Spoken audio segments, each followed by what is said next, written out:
buy me a new device every year. Back in her day, things were made to last. What's wrong with this phone? It's a good phone. It works just fine. I tried to pick up, but the screen wouldn't unlock, which happened when it got too cold. I fumbled with it, growing frustrated. Next door, the front screen slammed, and Gina trudged outside, dragging her shovel. "What?" she said.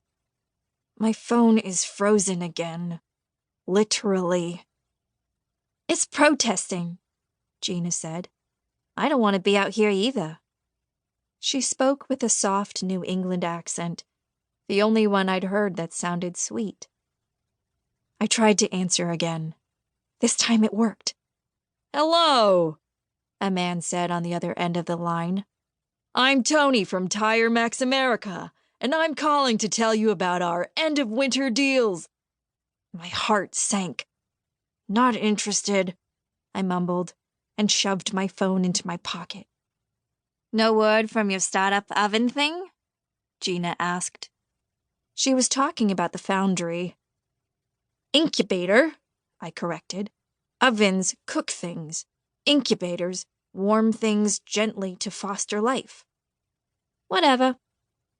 But no word yet. The Foundry. It called itself a school, but really it was where all the young tech prodigies got their start.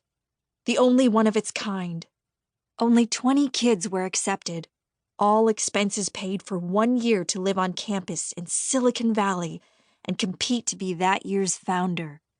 Whoever won got $1 million in seed funding and, maybe even more importantly, the fame and respect that came with everyone knowing your name. I'd wanted to go since I was 10 and saw a newspaper article about Mitzy Erst, kid genius and Foundry alum who'd invented Find Me, the first facial recognition app that let you search your photos by word. She went on to found a bunch of photo editing startups, the most famous being Daguerreotype, which made new photos look like they were from the 1800s.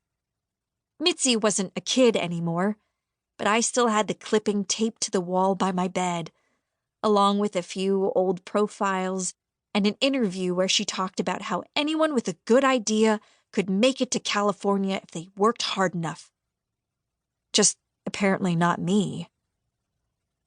I didn't care so much about the money or even winning, though of course both would be nice. What I really wanted was to finally be around people who understood me.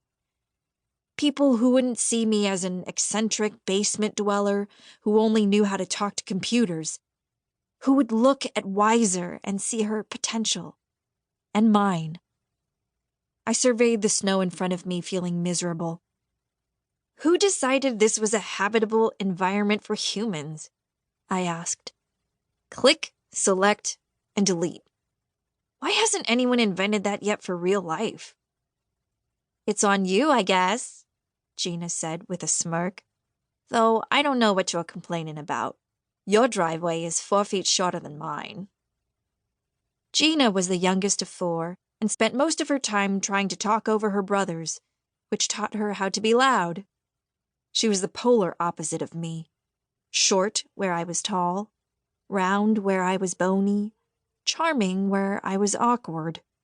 She loved winter, even though she complained about it all the time, and spent her evenings fantasizing about having her own room, while I sat alone in my empty apartment, wishing it were full.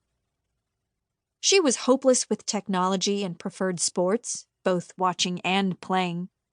We'd lived next door to each other since we were kids. "This is the only time of year that I'm glad I don't live in a big house," I said. "Can you imagine shoveling one of those long, winding driveways?" "If you lived in a house that big, you'd probably have enough money to pay someone to do it for you," Gina pointed out. "If I had that much money, I'd move somewhere with no snow." Gina closed her eyes. Florida. California, I fantasized. Palm trees. Blue water.